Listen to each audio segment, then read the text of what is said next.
Quelle est donc cette silhouette que l'on aperçoit au loin sur l'océan? Une femme. Une femme vient de surgir, nue de l'écume. Ses cheveux sont une rivière d'or. Ses yeux étincellent tels des étoiles. Ses formes figurent la perfection même.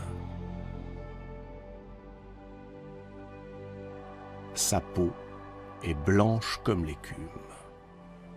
Aucun mortel, aucune déesse ne l'égale en beauté. Et parce qu'elle vient de cette écume, que les Grecs appellent Aphros, on la nommera Aphrodite. Aphrodite. Malheureusement, cette absolue beauté est marquée du sceau de l'ambiguïté. Car si sa grâce rayonnante, son sourire parfait enchante les âmes, sa naissance violente incite à une sexualité débridée. Souvenez-vous, depuis des milliers d'années, Gaïa, la Terre, est prisonnière. Prisonnière de son époux, Ouranos, le ciel. Pas un seul instant, depuis le premier matin du monde, il n'a accepté de se séparer d'elle.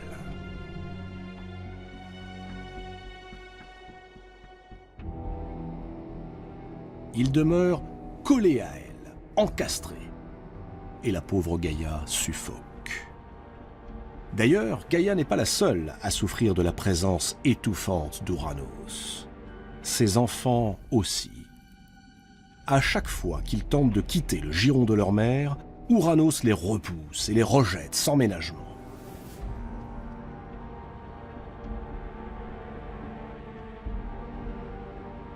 Cette situation ne peut plus durer. Dans un grand cri, Gaïa ordonne à ses enfants de se retourner contre leur père. Qu'ils l'en débarrassent, qu'ils le tuent, peu importe. Mais aucun des enfants de Gaïa n'ose affronter Ouranos. Personne. Sauf le plus jeune d'entre eux, Cronos. Sa mère lui a confié en secret une arme redoutable, une faucille taillée dans le silex. Tapis dans l'ombre, Cronos attend. Il attend l'instant où Ouranos, son père, jamais rassasié, vient s'unir à Gaïa. Lorsqu'il arrive, Cronos, sans hésiter, saisit le sexe de son père, le tranche d'un coup sec et le jette dans la mer. Du sexe mutilé d'Ouranos s'écoulent des torrents de sang et de sperme qui dérivent à la surface des flots, se marient à l'écume et bientôt la fécondent. Aphrodite est née de cette union si singulière. Aphrodite inspirera autant l'amour du cœur que l'attirance des corps. Elle sera à la fois la déesse qui favorise les mariages et celle qui pousse les hommes et les femmes, même mariés, aux pires folies érotiques. Elle conduira les mortels vers toutes les voluptés et tous les excès.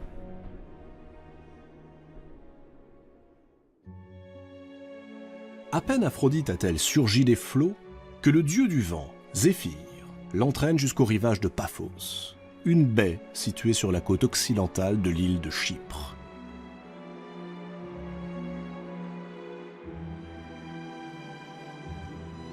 Zéphyr confie Aphrodite aux Heures, ces divinités bienveillantes qui personnifient les 4 saisons, afin qu'elle se charge de son éducation. Les Heures lui apprennent l'élégance, le charme, et elle lui offre un magnifique cadeau. Une somptueuse ceinture d'or, une ceinture magique qui la rendra irrésistible.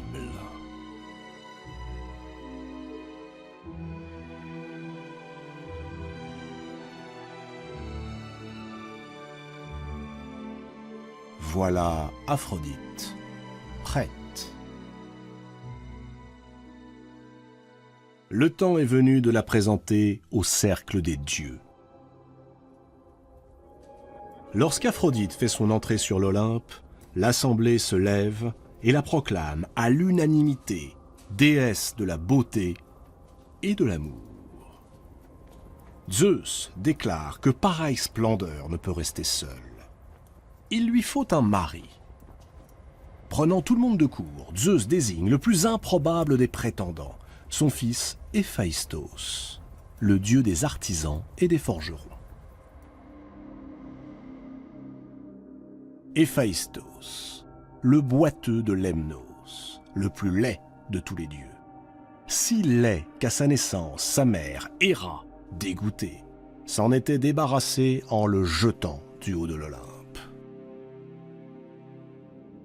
Pourtant, Aphrodite ne paraît pas rebutée par la laideur de son mari. Elle affirme même qu'elle nourrit déjà à son égard un amour sincère. Pour preuve, elle va lui donner des enfants. 4 enfants. Mais aucun n'est d'Héphaïstos. Dès le lendemain de ses noces, Aphrodite se choisit un amant. Impossible pour celle qui est née du sexe mutilé du grand dieu Ouranos de résister au feu qui l'anime. Son amant est le portrait opposé d'Héphaïstos. C'est Arès, le dieu de la guerre. Il est grand, il est beau, il possède un physique d'athlète.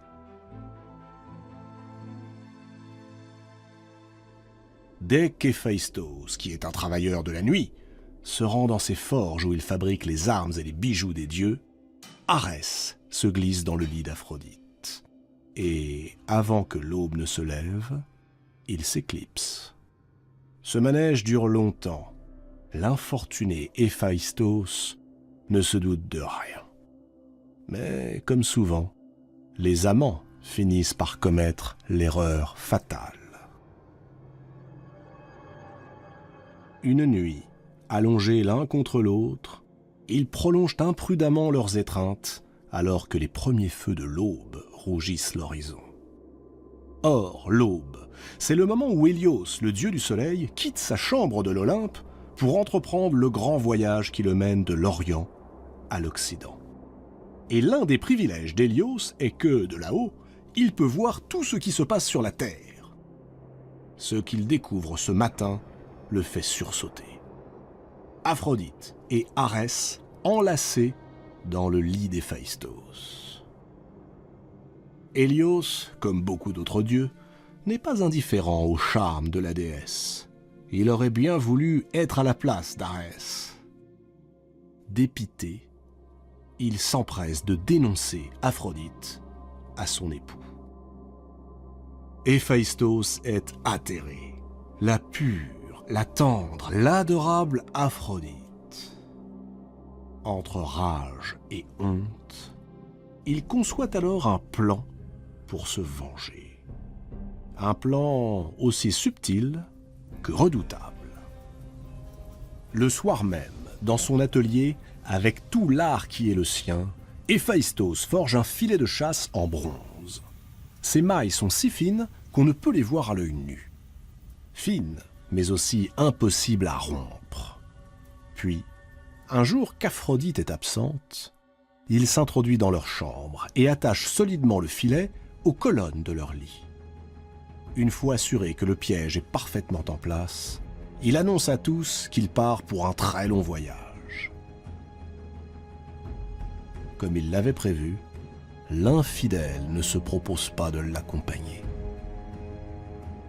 Elle l'embrasse tendrement, le regarde s'éloigner en lui faisant de grands signes affectueux de la main, et dès qu'il a disparu, laisse éclater sa joie.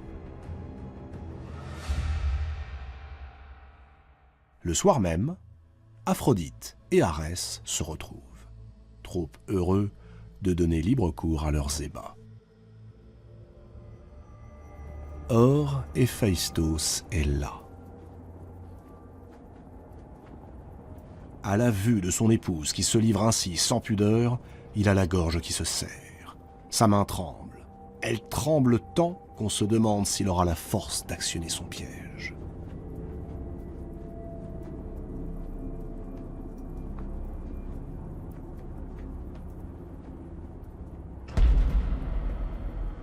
Voilà les deux amants prisonniers des mailles de bronze. Ils se débattent, affolés.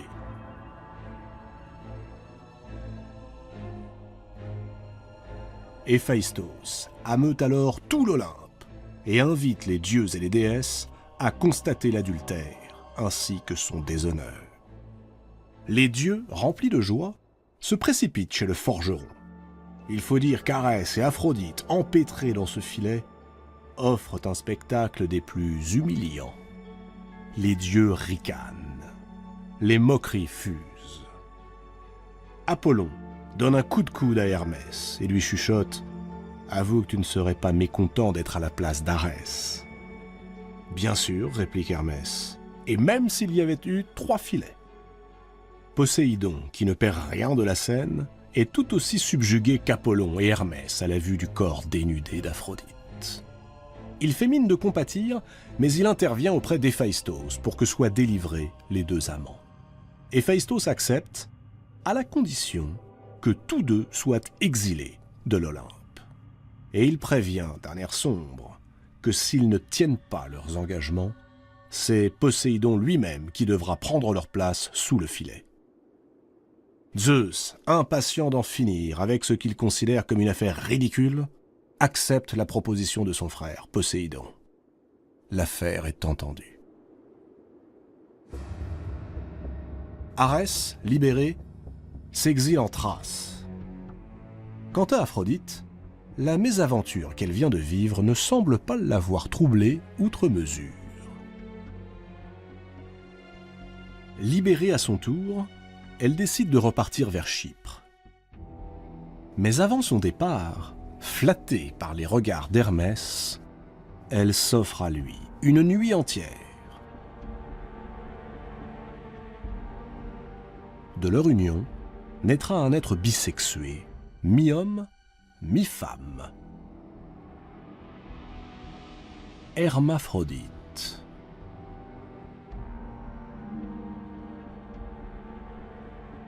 Mais Aphrodite a été humiliée.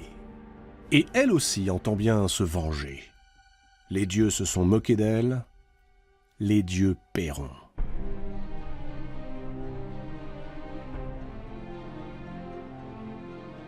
Sur l'Olympe, Aphrodite sème partout les graines de l'infidélité. Dévaste les cœurs, brise les couples. Et n'hésite pas à priver d'amour les uns, ou au contraire, à rendre les autres fous de passion.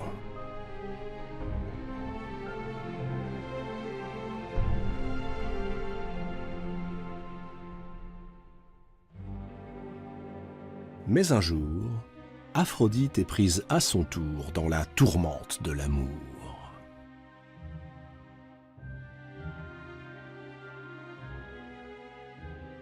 Une rencontre imprévue bouleverse sa vie à jamais. La fille du roi de Chypre, une jeune femme nommée Mira, prétend être si belle qu'il lui semble désormais inutile de vénérer la déesse de l'amour, Aphrodite. Piquée au vif, la déesse de la beauté décide de la punir de ce blasphème. Elle inspire à l'insolente Mira une passion dévorante pour son propre père. Mira, égarée par le désir, entre un soir dans le lit de celui-ci. Leur union dure 12 jours et 12 nuits, pendant lesquelles le père, envoûté par Aphrodite, ne reconnaît plus sa fille. Au matin du 13e jour, le père découvre avec effroi dans quel piège sa fille l'a attiré. Il dégaine son épée et supplie les dieux de lui pardonner ce qu'il va faire. Tuer sa fille et se supprimer, balayant ainsi la souillure qui a déshonoré sa maison. Affolée, Mira prend la fuite. Elle court jusqu'à la forêt. Mais son père, malgré son âge avancé, court plus vite encore. Comprenant qu'elle est perdue, Mira se laisse tomber à terre et implore Zeus de la sauver.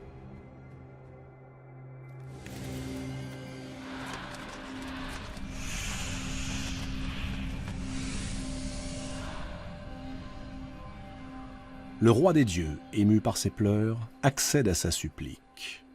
Il la change en un arbre qui l'enracine sur place.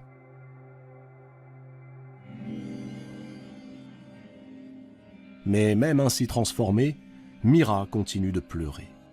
Et ses larmes deviennent un trésor, un précieux trésor, baume d'incorruptibilité, la myrrhe.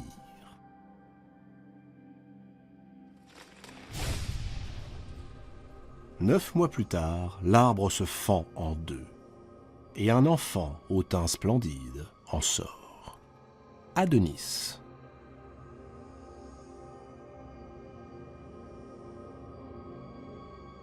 Aphrodite est là, témoin de cette naissance prodigieuse.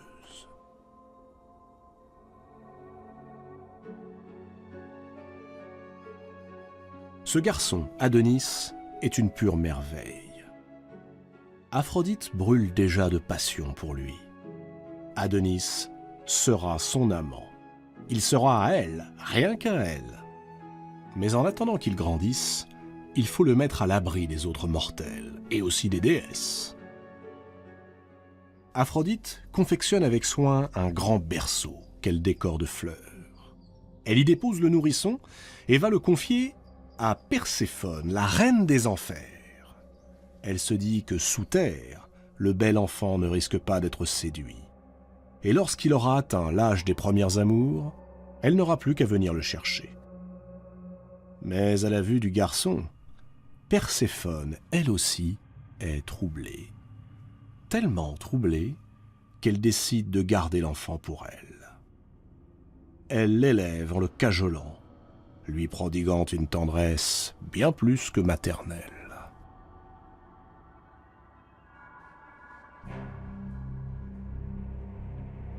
Les années s'écoulent.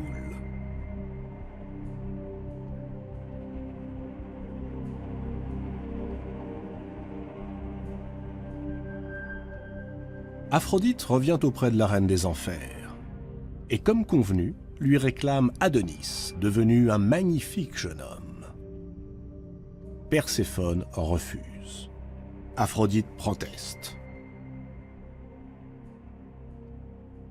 Zeus, attiré par les cris des déesses, décide d'intervenir. Puisqu'aucune des deux ne veut céder, il tranche. Adonis vivra avec Perséphone le premier tiers de l'année. Il vivra avec Aphrodite le deuxième tiers, et le troisième tiers, il l'utilisera à sa guise. Perséphone pose une condition. Lorsqu'elle sera en présence d'Adonis, Aphrodite ne devra en aucun cas porter sa ceinture magique, celle qui rend irrésistible.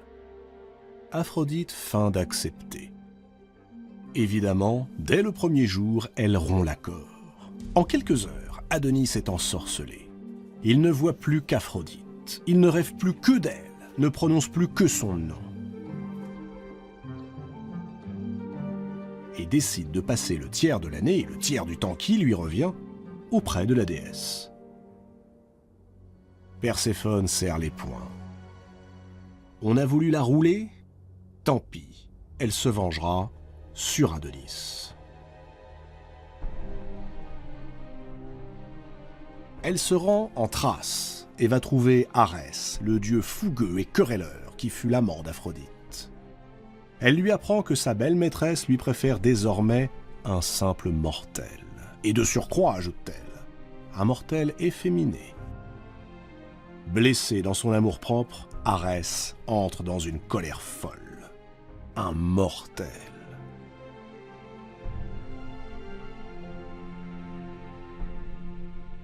Le lendemain, alors qu'Adonis se promène dans un bois sauvage, voilà que fonce droit sur lui un énorme sanglier. C'est Arès qui s'est métamorphosé. Adonis tente de l'éviter. Percuté de plein fouet, il s'écroule. Aphrodite a vu toute la scène. Trop tard, le bel Adonis est mort. Perséphone, la reine des enfers, a gagné. Désormais, Adonis reposera auprès d'elle jusqu'à la fin des temps.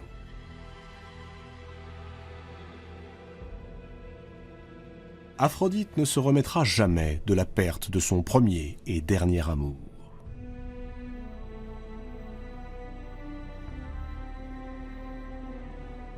Elle en portera le deuil pour l'éternité.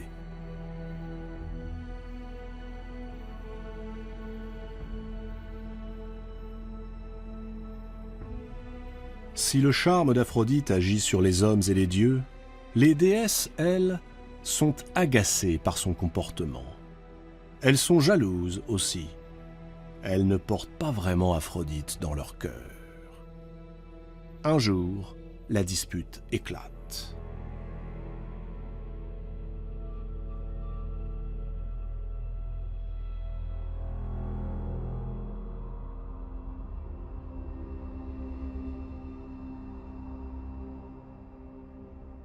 Alors que tous les dieux sont réunis sur l'Olympe pour un banquet, Eris, déesse de la discorde que nul n'avait songé à convier car elle s'arrangeait toujours pour troubler les fêtes, fait soudain irruption et lance au milieu de la table une pomme d'or. Sur cette pomme figure une curieuse inscription « À la plus belle ». Tous les regards se tournent naturellement vers Aphrodite. Elle est prête à se lever pour récupérer la pomme. Mais deux autres déesses se dressent en même temps. Héra, épouse de Zeus, et Athéna, fille de Zeus. Des trois déesses, laquelle sera déclarée la plus belle?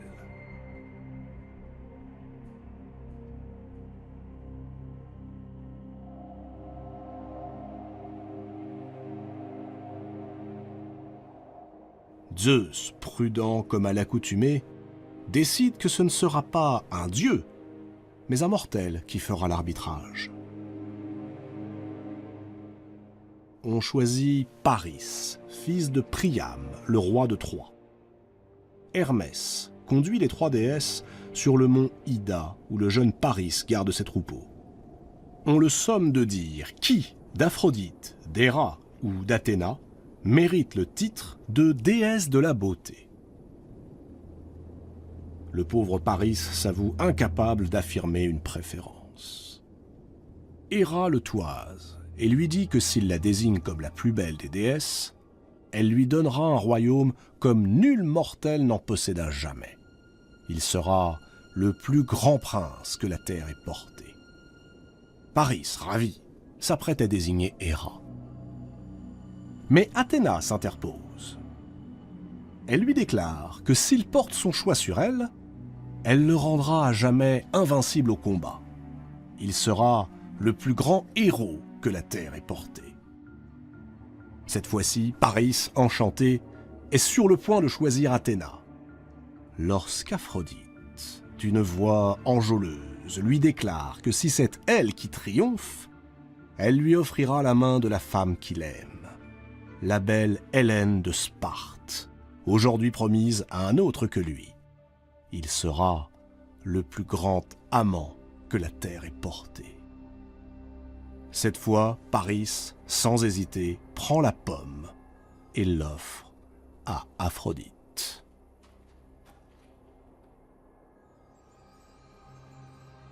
Chose promise, chose due. Aphrodite dénoue sa ceinture. La fameuse ceinture qui rend irrésistible celui qui la porte, et l'offre à Paris. Puis elle l'accompagne jusqu'à Sparte, où elle inspire à la belle Hélène une passion ardente pour le jeune homme. Le jour même, il l'enlève. Aucun d'entre eux ne sait alors que du choix de Paris naîtra une guerre qui durera 10 ans, la guerre de Troie. Une guerre, mais étrangement, une guerre au nom de l'amour. Seule une déesse comme Aphrodite pouvait être capable d'inspirer une telle guerre. Pendant cet embrasement, Grecs et Troyens s'affronteront en rivalisant de bravoure, mais aussi d'imagination. Sans le savoir, ils démontreront l'ultime pouvoir d'Aphrodite faire croire aux hommes qu'ils sont peut-être des demi-dieux.